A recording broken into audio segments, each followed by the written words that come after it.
About a month ago, both Sony and Microsoft revealed the first ever gameplay footage for their respective 9th gen platforms.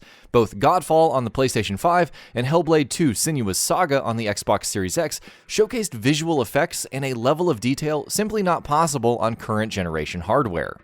However, one key takeaway from both presentations was this: we're still a good distance away from true photorealism in video games.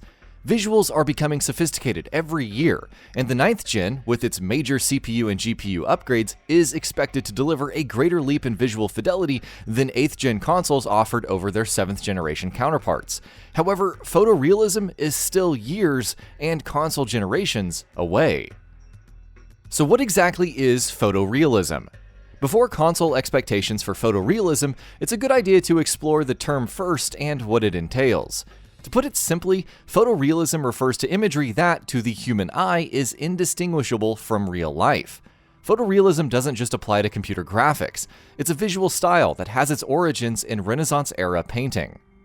Artists in the 16th and 17th century Europe realized that the way we perceived the world and reality has a lot to do with the interaction between light and the objects around us. This understanding, when applied to art, transformed painting from a highly stylized, symbol-laden medium to a way of accurately representing real life. Prior to the invention of photography, photorealistic paintings offered people the best possible simulation of real life in ink. Even to modern eyes, a number of Renaissance and early modern paintings look strikingly lifelike, and in sharp contrast to stylized modes of painting. When it comes to video games, it makes sense to look at photorealism in a similar vein. It is one possible art style that the design team can implement. When it comes to photorealistic rendering, emphasis is placed on making the scene look as true to life as possible, even at the expense of aesthetics. In video games, photorealism is a constant work in progress. Unlike non-real-time media, from painting to pre-rendered video games have to be rendered in real time on limited local hardware. This imposes hard limits on what's possible in terms of photorealism. On any given hardware platform, the most limited games often deliver the best possible visuals. Look at some of the PS4's visual highlights, the Order 1886 and Naughty Dog franchises. While these titles certainly look good, they're limited in scale and function, since more resources are budgeted for the visuals.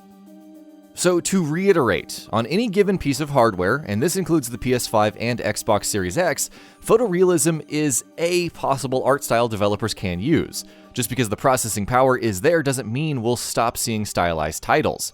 And secondly, so long as hardware is local and limited, regardless of how powerful it is, developers will have to make a trade-off between game complexity and visual fidelity. Are the PlayStation 5 and Xbox Series X powerful enough to deliver photorealistic experiences? The answer to this is both yes and no, and again it goes back to the question of scale in games. Strictly speaking, photorealism in games has been a reality since the 1980s in FMV action titles. These games were photorealistic in the truest sense. They used actual video footage. In today's scenarios, titles like Her Story leverage this approach to deliver immersive visuals, even on platforms like mobile with limited hardware capabilities.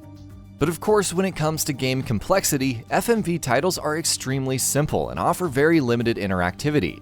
Across console generations and over time, a number of other genres, from walking simulators to immersive sims to first-person shooters, have pushed the envelope in terms of how much interactivity is possible with high-fidelity real-time visuals. By the 8th gen, we reached the point where static photorealistic scenes could be rendered in real time and deployed in fully interactive, if limited, titles. Unsurprisingly, the 8th gen was a golden era for walking simulators. A number of titles such as Until Dawn, Everyone's Gone to the Rapture, and The Vanishing of Ethan Carter utilized 8th gen graphics and processing power to deliver visual experiences that weren't too far off from real life, at least in static environmental scenes. For example, interior scenes in Everyone's Gone to the Rapture on the PS4 are hard to distinguish from real life. It is important though to note that limited interactivity is the trade-off being made here. Lighting is baked in, the limited number of objects on screen receive meticulous attention, and rendering power doesn't have to be diverted to objects in the distance. It's a good idea to look at the PlayStation 5 and Xbox Series X's capacity for photorealistic visuals by looking at the 8th gen baseline. The Xbox Series X features a GPU that's likely a little over twice as capable as the one found in the Xbox One X. Meanwhile, CPU performance is improved by at least a factor of 3. The PlayStation 5 offers a similar upgrade over the PlayStation 4 Pro. Effectively, what this means is that the 9th gen consoles have 4 to 6 times the graphics horsepower needed to power photorealistic experiences. If Xbox Series X and PlayStation 5 developers targeted 1080p displays, we would almost certainly see photorealistic environmental visuals as a standard feature of most 9th gen games. Polygon counts could be cranked up, and advanced dynamic lighting techniques and ray tracing could easily be deployed. Developers will most likely have 4K as the default resolution target for the PlayStation 5 and the Xbox Series X. Moreover, rumors and advertising strongly indicate that Microsoft and Sony will be encouraging developers to deliver 60 FPS experiences. If 4K 60 FPS becomes a 9th gen standard, it will impose a hard limit on just how visually complex titles can become in the 9th gen.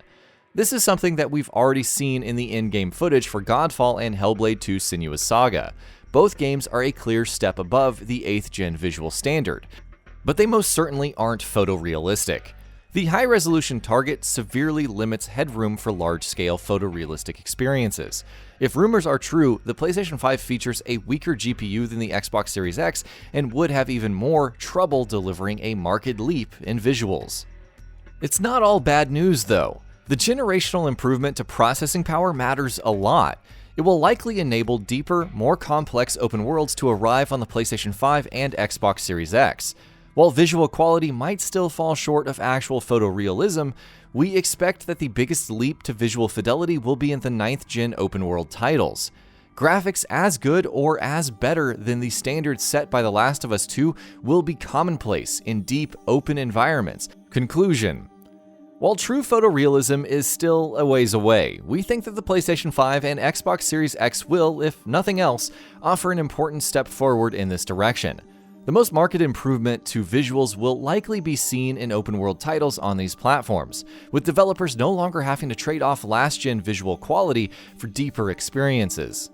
While higher resolution and frame rate targets limit what's realistically possible in AAA 9th gen titles, there's nothing preventing experimental titles from leveraging the full power of the 9th gen consoles to deliver limited, truly photorealistic experiences.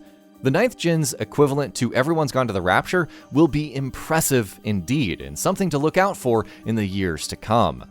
And that about does it for this video. If you enjoyed what you watched and want to see more from GamingBolt, you can always hit that subscribe button and turn on the bell icon next to it. That way you will never miss any of our videos.